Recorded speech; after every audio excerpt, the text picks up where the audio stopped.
I'm Fred Bugsy Bugs. We're here with Norman Seabrook. You know, you've heard him on 107.5 WBLS. He is the guy from COBA. How have you been, Norman? I'm good, thank God, brother. Good to see you. He's got a panel today. They've got a panel, and it's about prison reform. How can we make things better at Rikers Island? Why is it significant? Why is it significant for Circle of Sisters? Because 57% of the correction officers in the prison system are women. Absolutely, and I think that it's important that we focus on the fact that we have to change the dynamics of what's going on in the city of New York and Rikers Island, because our young men and women that continuously come to jail and be incarcerated are not given anything to do.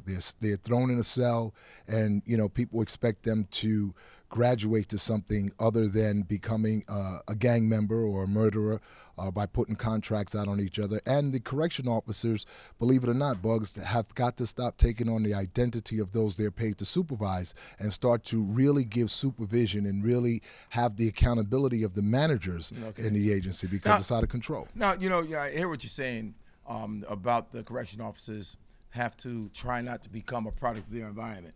But isn't it hard when you're locked up in there 15, 16, sometimes 17, 18 hours a day, that it's only natural to take on the characteristics of the environment that you're in? Well, I think that if that is an excuse for someone, then I'll accept that. Okay. But, I did it.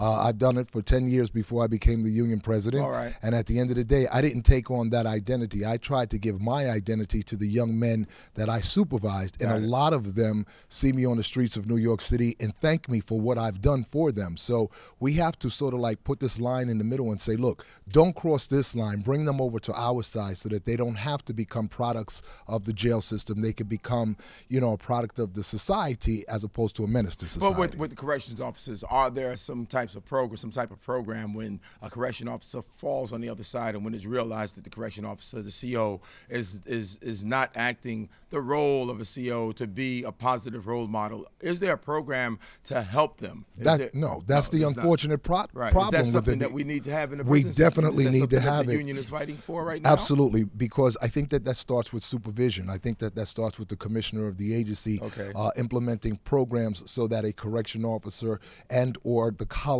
or the other supervisors can see something before it becomes something, if you will. Gotcha. But we don't do that. What we do is we simply just allow the correction officers to burn out with post-traumatic stress from jails, if you will, and it's unfortunate. And you see a lot of that happening as well. It's happening every day. I'm sure you have. You've been head of the COBA for how many years now? 20 years. 20 years. God you've been head of blessed COBA, me. and you've seen a myriad of things happen with the corrections officers going through changes, being arrested, locked up for various crimes. And how do we get around that?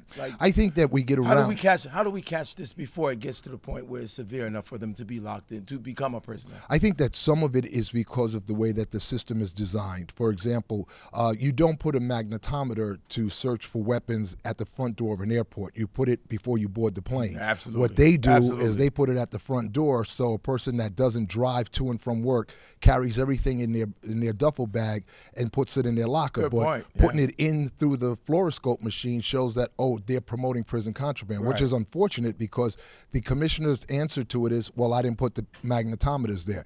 That's not the answer. It's not my responsibility. Exactly. The answer is, let's move it. Let's do something about it. Let's create an environment where officers are respected as officers, as opposed to being looked upon as individuals that are promoting prison contraband, when in fact they're not doing that. This panel was something else today about prison reform, the main stage here at Circle of Sisters. Of course, you can listen to him once a month on 107.5 WBLS. Norman Seabrook.